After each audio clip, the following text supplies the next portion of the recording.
welcome to Slate Roof Creamery's YouTube kitchen. Today we're making blue cheese chive dinner rolls. Blue cheese chive butter, a grilled steak's best friend. Sharp, complex, and elegant. We mix our sweet cream grass-fed butter with Wisconsin blue cheese and chives to create this classic. Nothing welcomes your guests to your home like the smell of fresh baked bread, and this recipe is sure to please.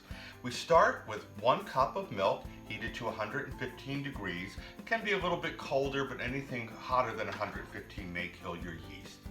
We add 1 spoon of barley malt, always a little bit messy, and stir that in. And then 1 teaspoon of active dry yeast.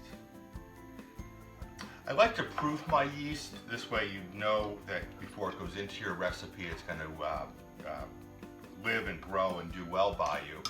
And this recipe does not require a lot of active time, but does take a lot of time in the kitchen. So it's perfect on a day when you're home cooking for your friends and family.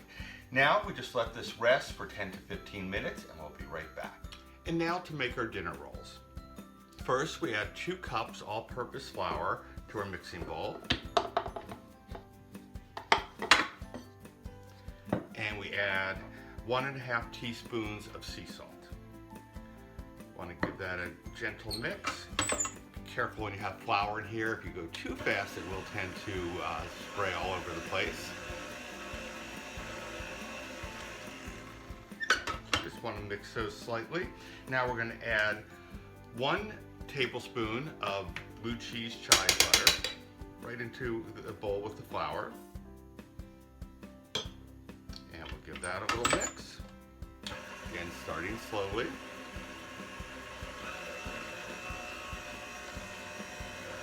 And the mixture will incorporate as it needs. Lastly, we're going to take our yeast mixture. This is brewed overnight, all ready to go. And slowly add that into the flour mixture.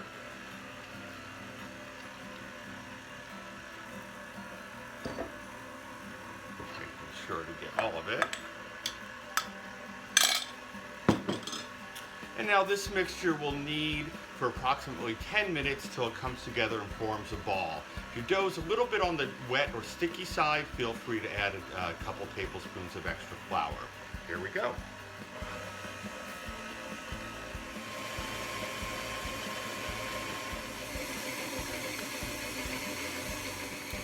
And here we are after just 10 minutes. You'll see the dough is pulled away from the side and is attached to the hook. Turn that down so you can hear me. Mixer's done all the work for us. No need to knead. We're just going to let this rest for its first rise. That'll take about an hour.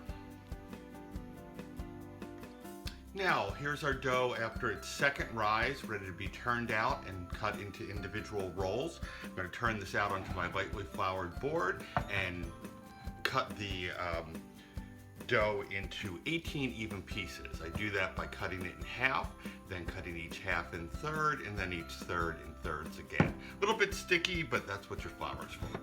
And now to form our rolls, we have our dough divided into 18 even pieces. You'll want to work on a lightly floured surface, and here we want a little bit of the board relatively unfloured, so we'll get the dough to stick to it a little bit, and that will aid in the shaping. I have my hand in a cup fashion, pressing both down, but then also using my thumb to press in. Couple twirls, and before you know it, you'll have a nice round even ball. We're going to put these into a greased baking dish and let them rest for their final rise. Once they've risen for the final time, about an hour, you'll see how nicely they fill the pan. I'm going to top each one with a generous dollop of blue cheese chive butter to give it even more delicious taste, and you'll see they finish with a wonderful brown top. Place these into a 375-degree oven for approximately 20 minutes. Here they are out of the oven after 20 minutes. They're beautifully browned. I do have to say the aroma is incredible. The fresh baked bread with this smell of blue cheese and chives. There's no better way to greet your guests.